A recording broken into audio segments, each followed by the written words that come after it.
हमने जो है कॉन्वोल्यूशनल न्यूरल नेटवर्क्स को विजुलाइज करना सीखा था। कई टेक्निक्स हैं।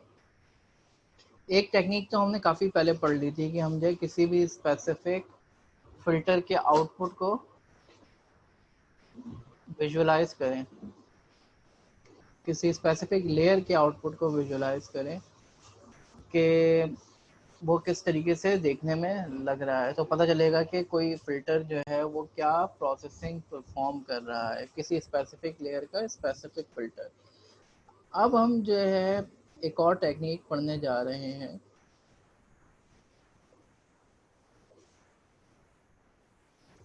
जिसके अंदर जो है हम ये देखेंगे कि किसी स्पेसिफिक फिल्टर का रिस्पांस मैक्सिमम कब होता है।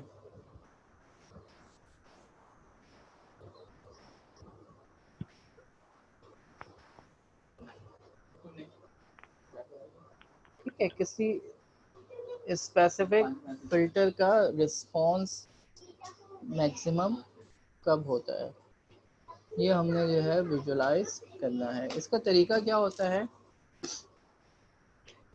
इसका तरीका इस तरीके से हम करते हैं कि हम किसी स्पेसिफिक फिल्टर के आउटपुट को लेते हैं और हम देखते हैं कि वो मैक्सिमम एक्टिवेशन जो है किस इनपुट पे देता है। हमें कैलकुलस से पता है कि अकॉर्डिंग टू कैलकुलस किसी भी फंक्शन का मैक्सिमा जो है वो उस वक्त होता है जब डेरिवेटिव जीरो हो। तो हम यहाँ पे ग्रेडियंट एसेंट अप्लाई कर सकते हैं।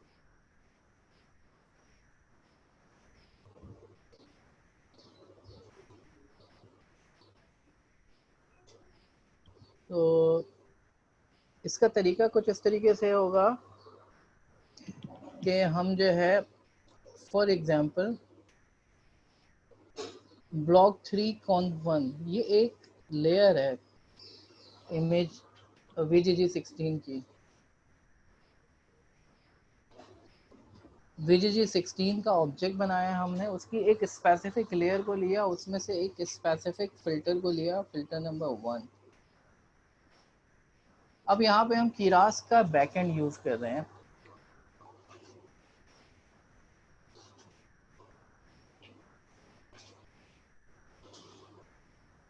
कीरास का बैकएंड यूज़ करने का फ़ायदा यह है कि हम जो है पहले चीज़ें सेटअप करते हैं और जब हम उसको कॉल करते हैं तो फिर उसकी एग्जीक्यूशन स्टार्ट होती है। हमने यहाँ पे बोला कि इस स्पेसिफिक फिल्टर का आउटपुट जो आ रहा है उसका मीन निकालेंगे हम, लेकिन ये अभी मीन निकलेगा नहीं जब तक कि हम इसको इन्वोक नहीं करेंगे। ये लॉस के बराबर कर दिया हमने, क्योंकि हमें इसी को ही मैक्सिमाइज करना है। किसी स्पेसिफिक फिल्टर के आउटपुट को हमने मैक्सिमाइज करना है। तो ग्रेडियंट एसेंट के अकॉर्डिंगली हमने क्या करना है, हमने बोलना है कि वो कौन सा इनपुट है जिसपे हमारा फिल्टर मैक्सिमम आउटपुट देता है। तो हम जो है अपने फिल्टर के आउटपुट को मैक्सिमाइज करेंगे with respect to input, derivative निकालेंगे और उसको मैक्सिमाइज करने की कोशिश करेंगे।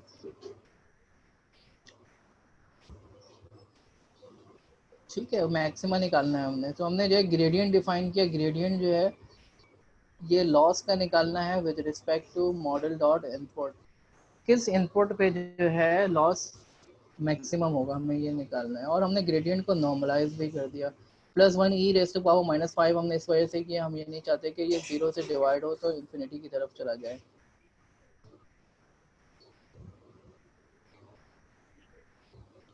ठीक है, आइट्रेट करने के लिए एक फंक्शन डिफाइन कर दिया हमने जिसको हम बार बार कॉल करेंगे और कॉल करने के बाद जो है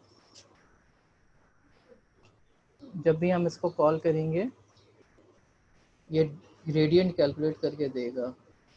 तो हमने बोला हम 40 बार जो है 40 हाइड्रेशन चलाएंगे और ग्रेडियंट एसेंट के थ्रू क्या करेंगे, हम बोलेंगे लॉस फंक्शन। हमारा लॉस फंक्शन क्या है, हमारे फिल्टर का जो भी आउटपुट आ रहा है उसकी मैक्सिमम वैल्यू लानी है हमें। फिल्टर का जो आउटपुट है वो हमारा लॉस है, उसको मैक्सिमाइज करने के लिए उसका डेरिवेटिव निकालेंगे। जब हम आइट्रेट कॉल करेंगे तो हमारा ये फंक्शन कॉल होगा जो कि इनपुट पास करेगा और लॉस और ग्रेडियंट कैलकुलेट करेगा। लॉस की कैलकुलेशन हमने ऊपर डिफाइन कर दी, ग्रेडियंट की कैलकुलेशन ये डिफाइंड है।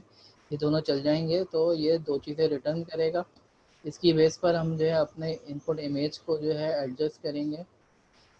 तो इमेज जो है एडजस्ट होती रहेगी, 40 आइट्रेशंस चलेंगी। 40 आइट्रेशंस के बाद जो है हमारा इमेज जो है मॉडिफाई हो जाएगा।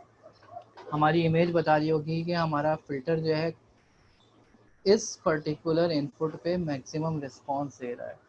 अब जो भी आउटपुट आएगा उसमें हो सकता है कि रेंज से बाहर वैल्यूज़ आ रही हो, तो हमने जो है रेंज में लाना है। तो सबसे पहले मीन माइनस करेंगे, स्टैंडर्ड डेविएशन से डिवाइड करेंगे तो ये नॉर्मलाइज हो जाएगा।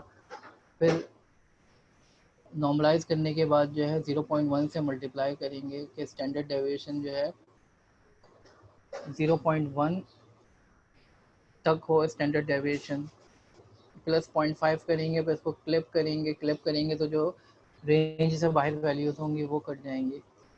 और उसके बाद जो है हम इसको प्लॉट करा था हमने, तो हमने देखा था कि ये इस पर्टिकुलर पैटर्न पे, इस इमेज पे जो है हमारा फ़िल्टर जो है मैक्सिमम रिस्पॉन्स देगा। अगर हम अपना फ़िल्टर चेंज करें, मुख्तलिफ फ़िल्टर मुख्तलिफ वैल्यूज़ पे मैक्सिमम रिस्पॉन्स दे रहे थे।